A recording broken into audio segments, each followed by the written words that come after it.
Macho Movie Monday. Oh yeah!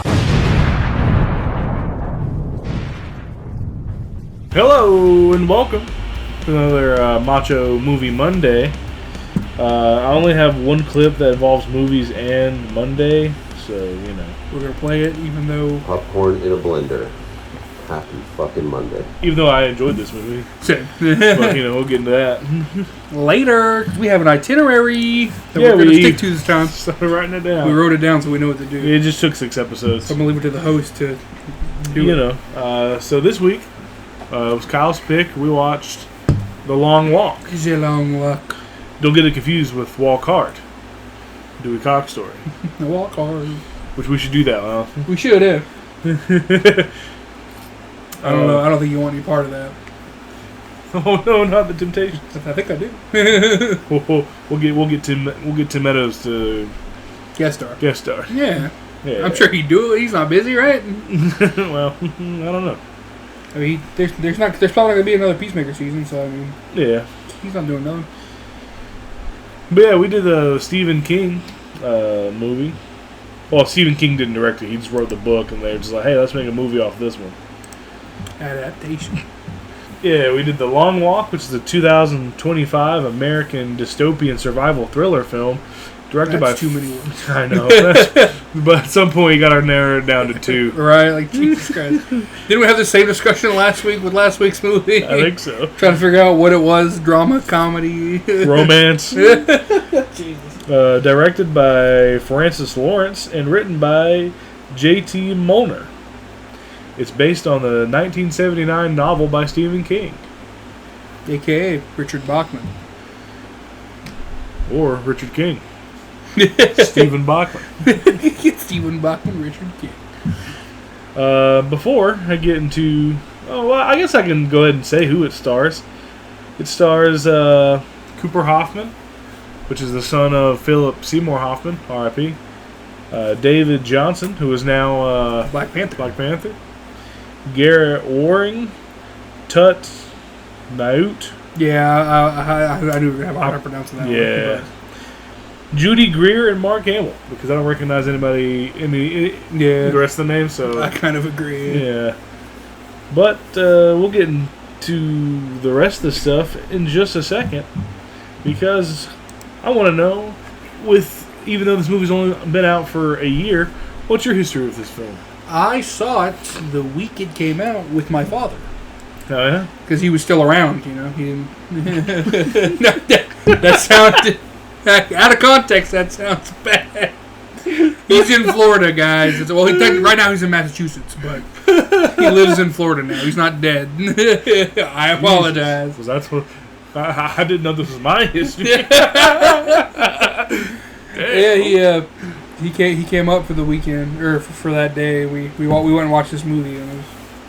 I think this was the day they signed on the house, like to sell the house. Oh hell yeah! So he was already still in town. They go, let's go a long walk, and then we went and saw it. Hell really good. I enjoyed it when it came out. I saw it in theaters, and spoiler alert, I enjoyed it this time too. But we'll get more into that in a minute. What about you? What's your history?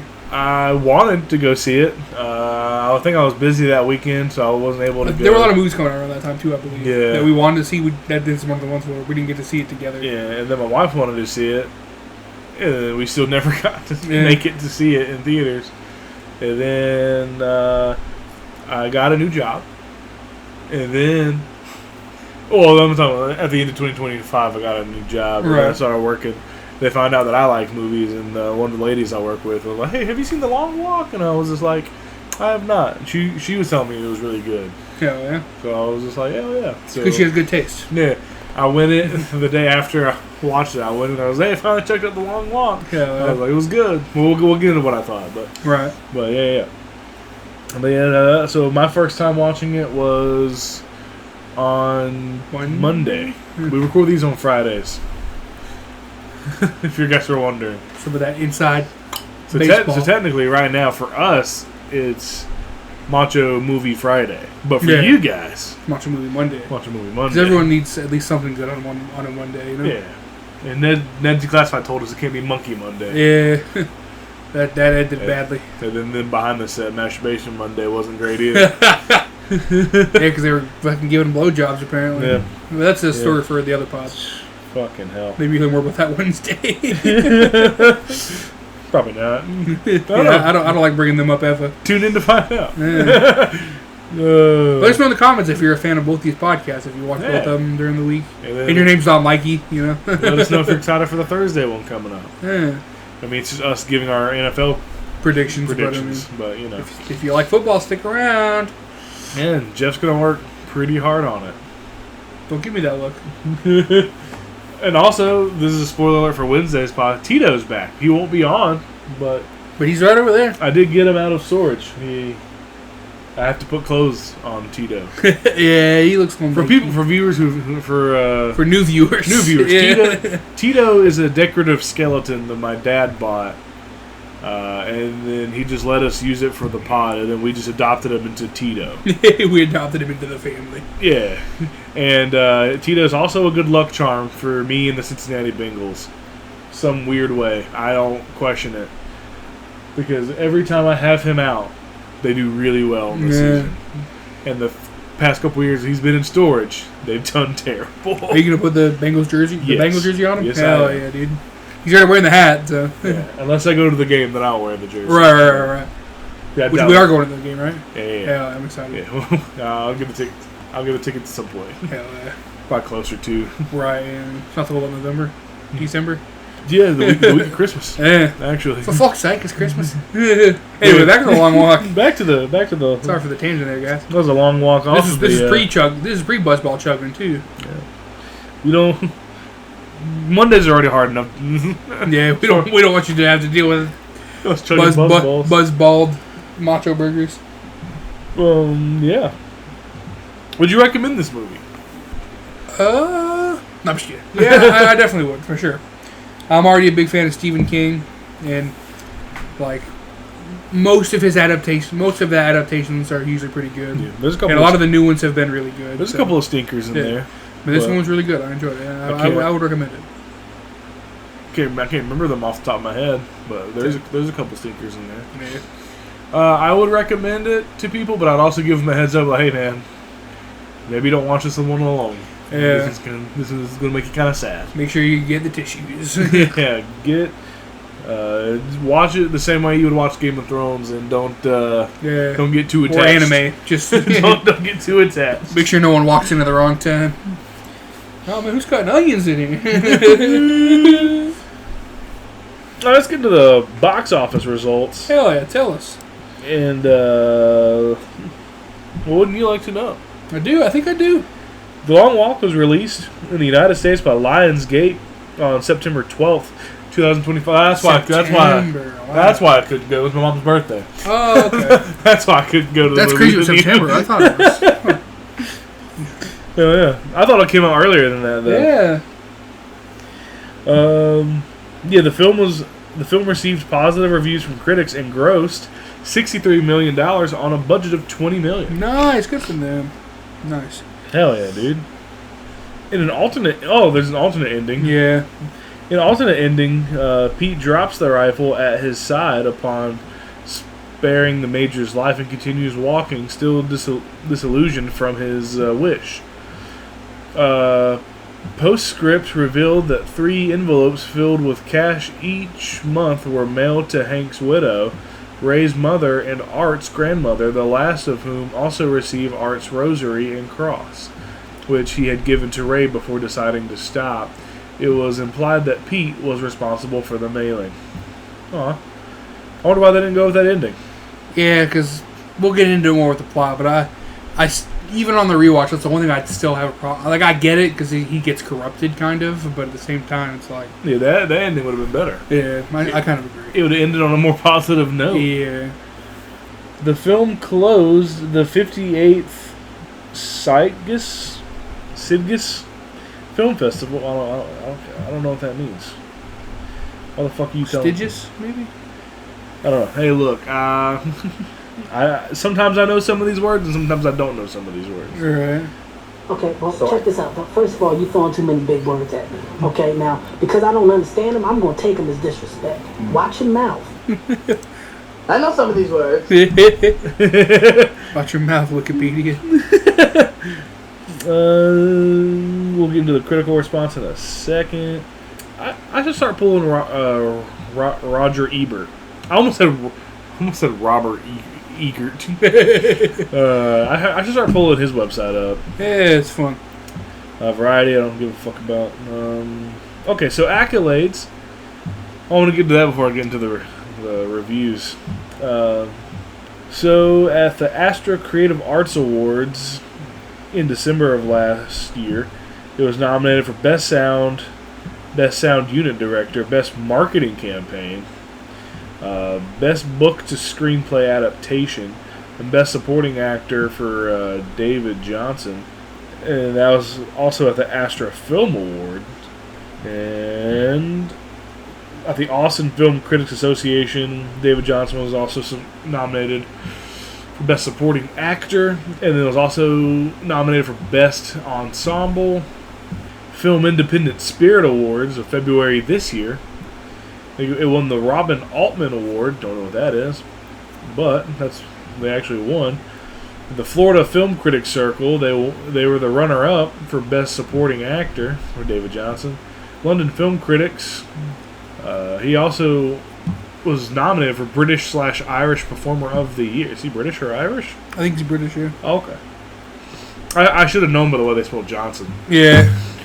Phoenix Film Critics Society put top 10 films of, I guess, last year. I guess it was number one. I was going to say, which one did it win? I guess number one. It got nominated for Saturn Awards for Best Thriller Movie, and Seattle Film Critics Society Best Actor in a Supporting Role.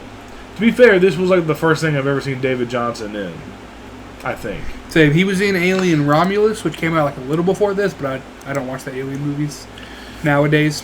But I've heard his performance is really good in that too. But yeah, this was the first thing I did see him in. Yes, I agree. I have the same history. There's also a movie called Meat Puppet.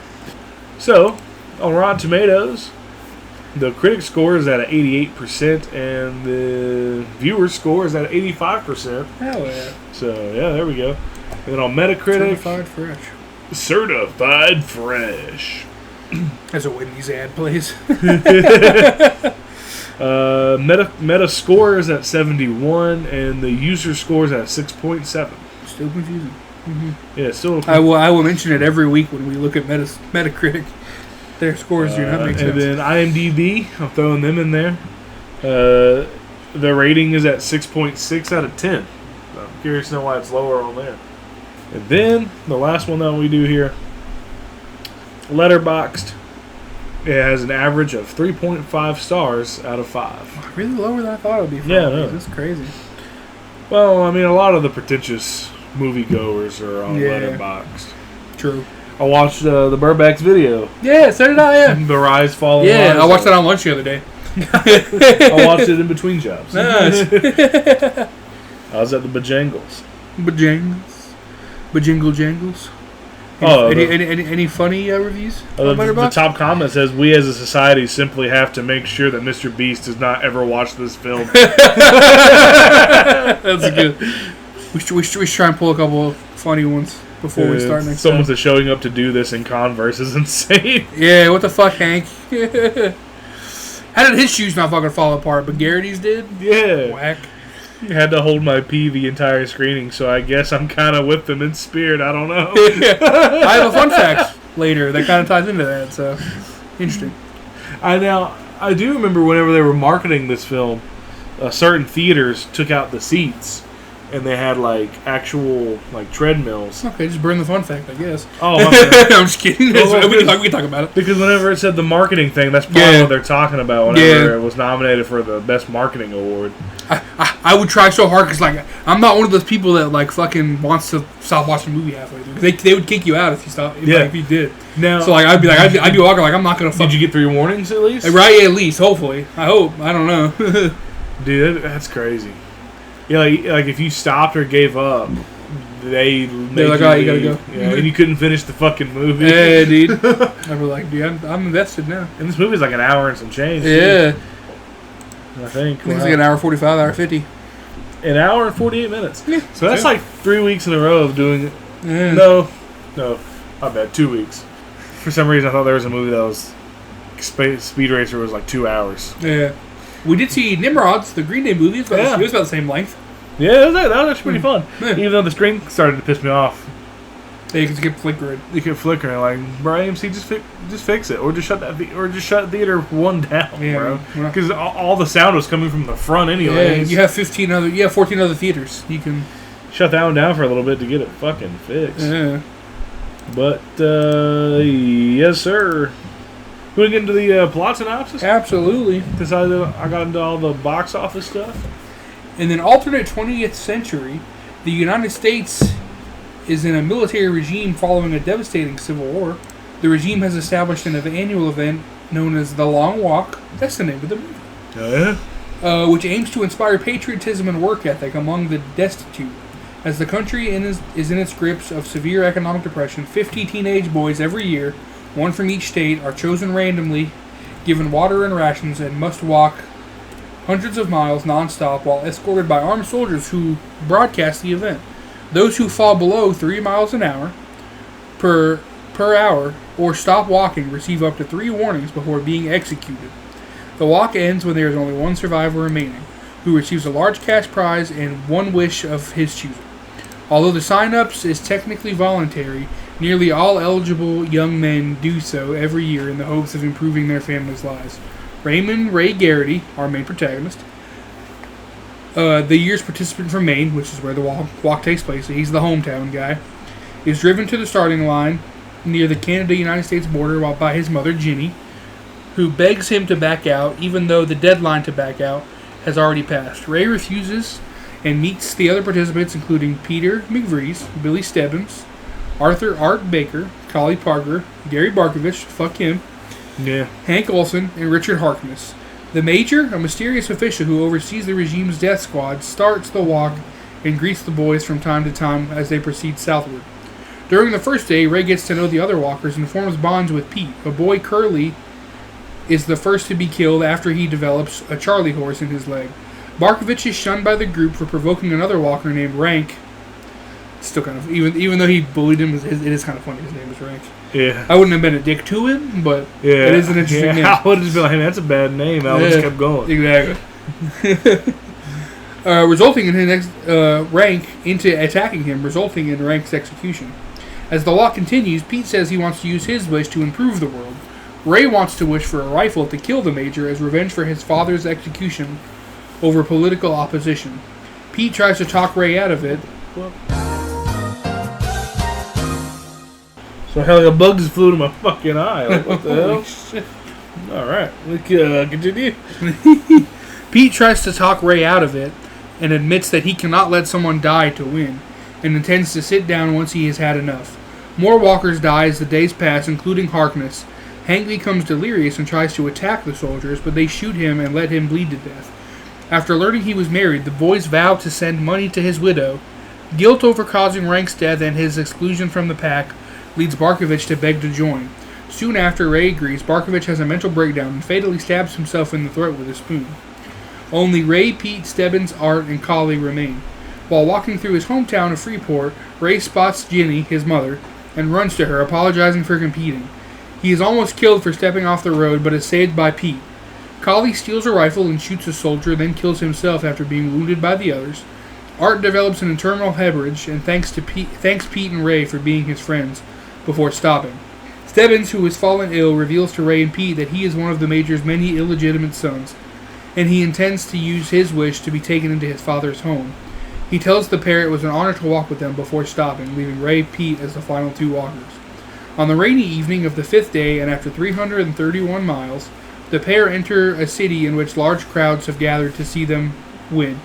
Pete sits down, but Ray picks him up and encourages him to keep going. He does so only for Ray to stop walking instead. The Major personally executes Ray and congratulates Pete as the winner. When asked to state his wish, Pete carries out Ray's plan by asking for a soldier's carbine and killing the Major with it. He then turns to the now empty and silent street and walks away. And then if we want to talk about the alternate ending real quick, which we kind of did, but in an alternate ending, Pete drops the rifle at his side upon sparing the Major's life and continues walking, still disillusioned from a wish. A postscript reveals that 3 envelopes filled with cash each month were mailed to Hank's widow, like you said. Rey's mother and Art's grandmother, the last of whom receives Art's rosary and cross, which had been given to Rey before he decided to stop. That's literally word for what you said. Yeah. I wasn't sure if we want to talk about that. Since But we got to the ending. the alternate ending sounds better. Yeah, I agree. Did they film that one? Or? I think so. Okay. I didn't check because I also have the same Blu-ray you have. Yeah. And I didn't. I wanted to watch the stuff, but I just didn't watch any of the extra stuff. No. Off the chicken seat. Normally this is where I'd go into the soundtrack, but this movie did not have a soundtrack. No. Had like 2 songs from Shabuzi, but yeah, and they're both in the credits. But Judy Greer could get it though. Yeah, she still looks incredible. Yeah, now she's like out there doing commercials for like either. Bro, you almost see her whole titty in this one. Damn, poor girl. Can we zoom that in? I'm just kidding. Zooming in. Computer zooming enhance, please. Show me this guy's balls. Judy Greer, if you're watching, you might be. Right in. Please. I love you. You're still a very attractive woman. I mean, you always kind of have been. Even in that Christmas pageant movie I took my mother to see. Yeah, I never saw it. Yeah, she was married to Pete Holmes in that movie. Hey, yeah, I like Pete Holmes. Yeah. He's a good looking guy. He is. Right there, she kind of looks like Avril Lavigne. Yeah, she does. But is that what we're gonna do if there's no soundtrack? We'll just find the most attractive. And talk about him. Talk about them. Our thoughts. I thought it was pretty good because I like the alternate ending better. I didn't know there was one until right now. I'm gonna take a half a point away. I'm gonna go to 4. I'm gonna give it a 4.5. Yeah. Or 4.5 burgers out of 5. Yeah, you should straight into your. Oh yeah. Well, I mean, our thoughts. Oh yeah. The movie's very sad. Yeah. I enjoyed it. Probably not gonna be one I rewatch anytime soon. All right. Because of how sad it is. Yeah, this is my first rewatch since the theater in September. So yeah, I don't know how many times I'll go back to rewatch it because of how sad it is. Right. So I mean, Stephen King adaptations are pretty high for me, so Yeah. I'll probably come back to it more than other ones for sure. But it definitely will be like it'll be like a not often. Yeah. For sure. but also I don't really rewatch a whole lot of stuff unless we're doing it for this, really. Right. But yeah, I already get my rating for it, so Yeah, I'm gonna do the same thing. 4.5. Hell yeah. I agree. hell yeah. I gave it a 5 on Letterboxd, but The alternate ending, man. Like if that was the real ending we got, 5. right. The ending that they gave us, 4.5. Yeah, I don't know. To me, it doesn't really make sense why he would do the one thing he didn't want Pete to do. Like, I get it. It kind of changed him, but at the same time... Yeah, because he says this is for Ray afterwards, but Yeah. I'm like...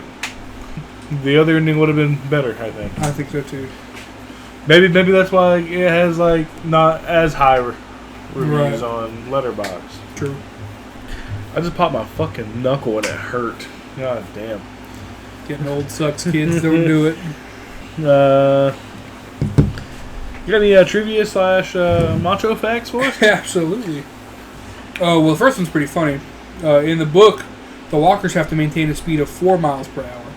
But in the movie, Stephen King requested that they change it to 3 because after he wrote it, he's like, that's not possible. Yeah. 4 miles an hour is insane. Yeah, dude. The forklift I ride on at work goes 5. Damn. Yeah. Shit. And then, like you said, on August 30th, 2025, Lionsgate held a special screening where the invited audience was required to walk on treadmills at the regular 3 miles per hour for the duration of the film under threat of being thrown out if they slowed down. Damn. So it doesn't say anything about the warnings, but... Yeah, they didn't give him fucking warnings? That's whack. David Johnson didn't speak with Mark Hamill on set because it didn't feel right to get to know the man playing the Major as an authority figure within the totalitarian regime. You didn't speak to Luke fucking Skywalker? I think they did afterwards. Yeah. Cooper Hoffman said that he and his co-stars walked 15 miles a day in 100-degree heat on concrete with no shade, totaling almost 400 miles by the end of it.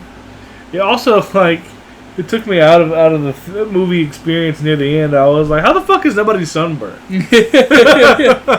I was like, I would be burnt, yeah. I was like, This guy's the same level of whiteness that he was when he started. Why the fuck is he not more red? I mean, it's good that they give him water and like weird liquid things to eat. Yeah. During the walk. At least they give you a fighting chance, you know? Yeah. I'm not dehydrating unless you get the poopies like that one guy did. Oh, yeah, poor guy, man. Like, stop pulling your pants down and just let it roll down your fucking leg. Or take your pants off. Yeah, I mean, shit. Well, then you get somewhere on your dick. Well, I mean, if you don't win, you don't have to worry about it anyways. That's fair. You got me there. I mean, and then if you do win, what, sunburn takes like a week to heal? Yeah. Or just really intimidate people, and like while you're like shitting your brains out while walking naked, just start cranking it. I thought you were gonna throw it at them. Yeah, dude, just really intimidate the rest of the group. Take some shit. While you're shitting, like you just fucking like oozing out your butt, just starting cranking. Really, just like, what the fuck? The fuck is this guy's problem? I'm sure at least one person would have dropped out in that situation. Alright, like, I'm good. They're like, yeah, no. Just shoot me. It ain't worth this. This motherfucker is crazy. And then, like, to really fuck with them near the end, like, somebody look at me. I need eye contact or else I can't finish. You get paid to shoot at me. Look at me. I bet I can shoot mine off faster. Slow down, I'm gonna spurt. Sorry. Sorry, not sorry. Even if he didn't have any prior warnings, if I was one of the guys with the guns and he nutted at me, I'd be like, alright, well. I still have 3 warnings. You nutted on me. Fuck you. You shot first. So anyway, let's start a blast. I'm sure the major wouldn't have cared that much. And like, Yeah, like, I get it. Anyway, I started blasting. Bang, bang. Bang, bang. Bang, bang. That's basically what you guys come for us, right? Yeah, right. You guys keep coming back for this kind of talk.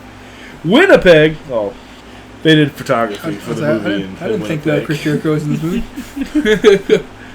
Oh man. Oh yeah. The country ballad song "Took a Walk" was written for the film and performed by Shabuzi and Stephen Wilson Jr. Oh, so you said took a walk? I thought it was gonna be a passion pit. That's "Take a Walk." Ah, took a walk. Take a walk.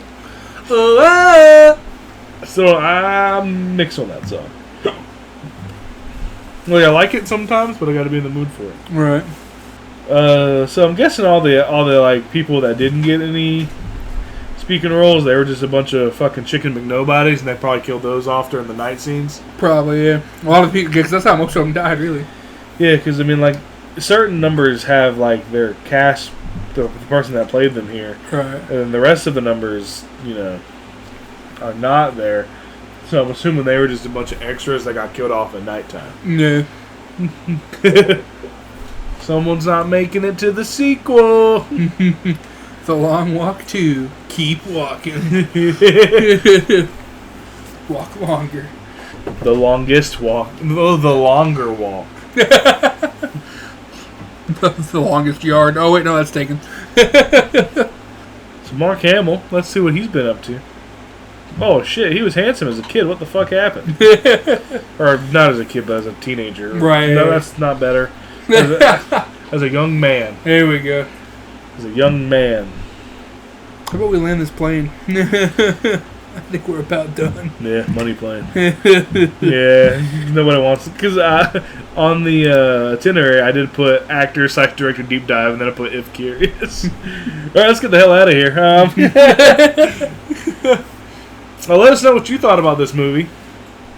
Down in the comments. I like that. Down in the comments. And if you want to give us a review and your thoughts, and you want to give us a recommendation on a movie you want to see us do, you can write in at machoburgerproductions@gmail.com. And I don't know what you're thinking. Did I just do the @ symbol while I said that? I did. Nice. You can find us on Facebook and Instagram at MachoBurger Productions, Twitter at the Macho Burgers, TikTok, we're at MachoBurger Productions.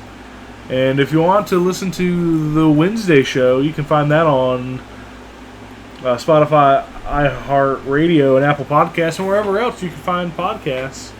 We'll be there. And if you want to see our other movies that we like to log, you can check us out on our Letterboxd, which that's in the description below, and also on our nameplates at the beginning that our kind editor, Jeff, puts on there. We'll be back next week with a 2002 box office disaster. It is 2002. It's called Death to Smoochie. It is a satirical black comedy crime film. Why does everything have to have 4 things in front of it? Like, Jesus Why can't it just be a black comedy, dark comedy? Why can't it just be... Why's it gotta be satirical? Isn't that what comedy is? But anyways, it's an American satirical black comedy crime film. Directed by Danny DeVito. That's right. The Danny DeVito. Also starring Danny DeVito. Wild. I remember years ago there was this T-shirt. It was like tie-dye, and then they had like a Dorito in the middle of it, and in the middle of the Dorito was Danny DeVito's face. And the shirt was called the Danny Dorito, and it was like $50. I wanted that shirt. What a random fun fact. I wanted that shirt so fucking bad. Holy shit, it's Danny Dorito.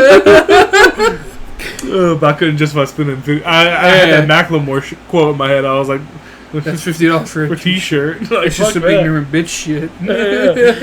It also stars Robin Williams, R.I.P., Edward Norton, Catherine Keener. Well, I say Catherine. Catherine Keener. Probably because I was looking at her last name. Catherine Keener, and The Daily Show's Jon Stewart. So, yeah. And I'm not going to tell you how bad it did at the box office. You'll have to come in next week to find out. And also, if you want to watch along, this movie is also free on YouTube currently. So yeah, we'll be back next week as always. I hope you had a Macho Movie Monday. I've been Dylan. And I've been Kyle. Fuck the major and fuck the long walk. You're paid to shoot me, not look at me, motherfucker. Stay macho.